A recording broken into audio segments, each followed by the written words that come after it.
This morning, President Obama is getting back on the bus for day 2 of his trip through 2 southern states, both critical to his re-election campaign. And Chief White House correspondent Norah O'Donnell is traveling with the president this morning. She joins us from Jamestown, North Carolina. Norah, good morning to you. Hey, good morning, Jeff. I mean, tough new rhetoric coming from the president as he attacks and even mocks Republicans for blocking his jobs bill. Well, now as the Senate is prepared to take up pieces of the legislation, the president says if Republicans continue to say no, they'll have to come down here and look people in the eye and explain why. We don't need a why we can't attitude. We need why we can attitude. At his campaign-style stop in Millers Creek, North Carolina, President Obama portrayed the Republican Party as one paralyzed by its own internal politics. It's way overdue for us to stop trying to satisfy some branch of the party and take some common sense steps to help America. After Republicans blocked the president's $447 billion bill, Mr. Obama now wants the Senate to take up his legislation piece by piece. Maybe they just couldn't understand the whole thing all at once. So we're going to break it up into bite-sized pieces. The first piece, a $35 billion bill to provide local governments with more money to employ teachers, firefighters, and police, and pay for it with a new tax on millionaires.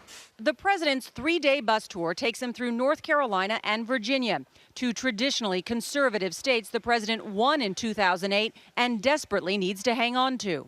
And while it's technically an official White House trip to sell the president's jobs plan to the American people, it has all the trappings of a campaign swing. Republicans in Washington, like Senator John McCain, denounced the trip and even made fun of Mr. Obama's choice of transportation. Is that appropriate on the taxpayer's dime, since it is clearly campaigning?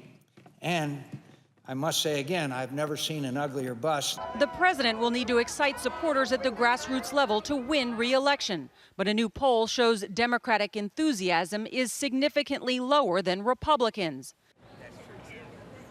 You heard John McCain call the bus ugly. Well, whatever. It's going to take the president from North Carolina to Virginia today. And also the president's campaign announced an important milestone. BarackObama.com says it's now raised more money from 1 million individuals. Jeff? Norah, where does the jobs bill right now stand in the Senate?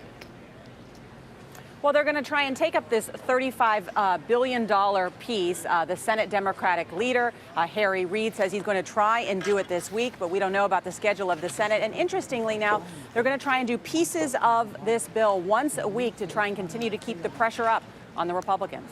Norah O'Donnell joining us from North Carolina. Norah, thanks very much.